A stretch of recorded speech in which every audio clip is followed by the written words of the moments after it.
নমস্কার বন্ধুরা, welcome to always aspirants.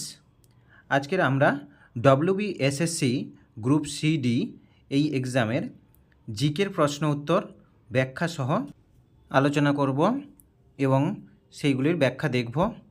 শুরু করা যাক। প্রথম প্রশ্ন, দিল্লি সুলতানত কোন সময়কালকে বোঝায়?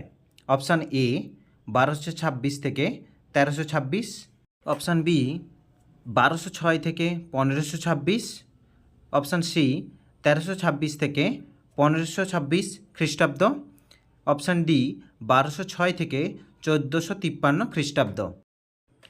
সঠিক উত্তর 1206 থেকে 1526 খ্রিস্টাব্দ, অপশান বি দিল্লি সুলতানতের সময়কাল। কুতুবুদ্দিন আইবকের শাসন শুরু 1206 খ্রিস্টাব্দ থেকে ইব্রাহিম লোদির পতন ও মুঘল শাসনের সূচনা 1526 খ্রিস্টাব্দের পর্যন্ত সময়কালকে দিল্লি সুলতানত বলা হয়। পরবর্তী প্রশ্ন, কলকাতার নাম আলীনগর কে রেখেছিলেন?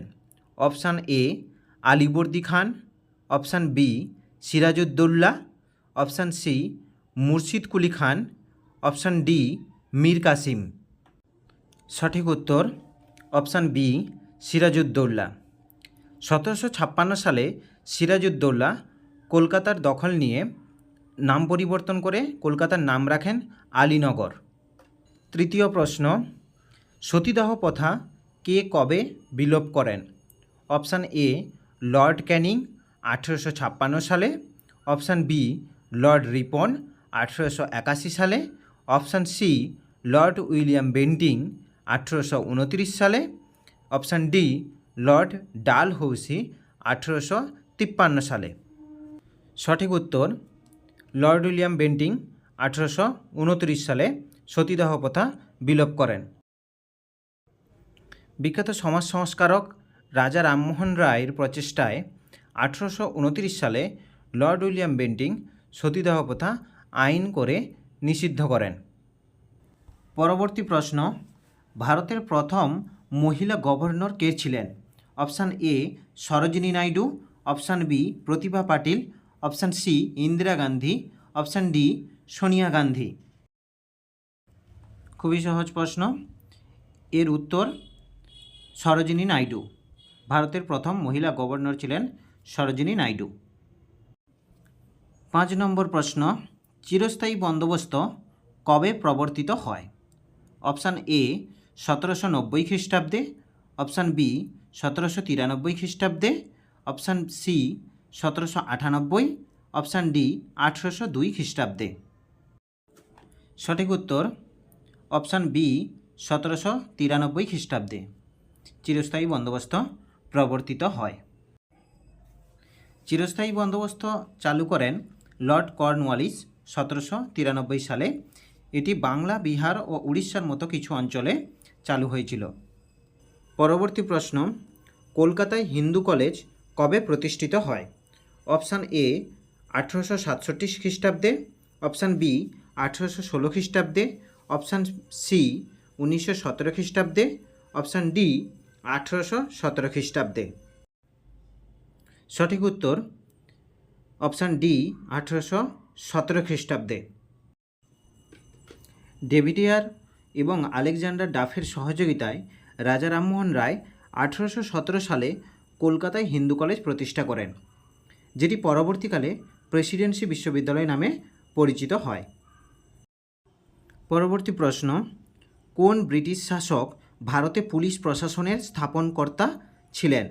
Option A lord Cornwallis, option B lord Wellesley, option C lord Dalhousie, option D lord Bentinck.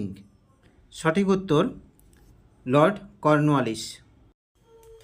ভারতে সংগঠিত পুলিশ ব্যবস্থা চালু করেন ব্রিটিশ শাসনকালে লর্ড কর্নওয়ালিস এবং পরবর্তীকালে লর্ড ক্যানিং 1861 সালের পুলিশ আইনের মাধ্যমে আধুনিক পুলিশ কাঠামো তৈরি করেন। 8 নম্বর প্রশ্ন, যুদ্ধক্ষেত্রে রুমি কৌশল কে ব্যবহার করেছিলেন? Option A Babur, option B Akbar, option C Sher Shah, option D Aurangzeb. সঠিক উত্তর অপশান এ বাবর। বাবর যুদ্ধক্ষেত্রে রুমি কৌশল ব্যবহার করেছিলেন। পানিপথের প্রথম যুদ্ধের সময় বাবর এই কৌশল ব্যবহার করেছিলেন। পরবর্তী প্রশ্ন, বাংলার প্রথম গভর্নর জেনারেল কে ছিলেন? Option A lord Clive, option B Warren Hastings, option C lord Bentinck, option D lord Canning. সঠিক উত্তর option B Warren Hastings. Warren Hastings 1773 সাল থেকে 1785 সাল পর্যন্ত বাংলার প্রথম গভর্নর জেনারেল ছিলেন এবং ভারতের প্রথম গভর্নর জেনারেল ছিলেন লর্ড উইলিয়াম বেন্টিং। পরবর্তী প্রশ্ন, ভারতে প্রকাশিত প্রথম সংবাদপত্রটি হল option A Hindu, option B Amritabazar, option C Bengal gazette, option D Samachar Darpan. সঠিক উত্তর ভারতে প্রকাশিত প্রথম সংবাদপত্র হল বেঙ্গল গেজেট। হিকির বেঙ্গল গেজেট ছিল ভারতীয় উপমহাদেশে প্রকাশিত প্রথম ইংরেজি ভাষার সংবাদপত্র। এটি 1780 সালে আইরিশ জেমস অগাস্টাস হিকি কর্তৃক তৎকালীন ব্রিটিশ ভারতের রাজধানী কলকাতায় প্রতিষ্ঠিত হয়েছিল। পরবর্তী প্রশ্ন, স্বামী বিবেকানন্দ রামকৃষ্ণ মিশন কবে তৈরি করেছিলেন? অপশান এ 1896 খ্রিস্টাব্দে, অপশান বি 1897 খ্রিস্টাব্দে, অপশান সি 1898 খ্রিস্টাব্দে, অপশান ডি 1890 খ্রিস্টাব্দে। সঠিক উত্তর অপশান বি 1897 খ্রিস্টাব্দে। স্বামী বিবেকানন্দ 12ই জানুয়ারি 1863 সালের জন্মগ্রহণ করেন। তার জন্মদিন উপলক্ষে জাতীয় যুব দিবস পালন করা হয় 12ই জানুয়ারি। তিনি রামকৃষ্ণ মিশন প্রতিষ্ঠা করেছিলেন 1897 সালে বেলুড় মঠে। আজকের এই প্রশ্নগুলো থাকলো।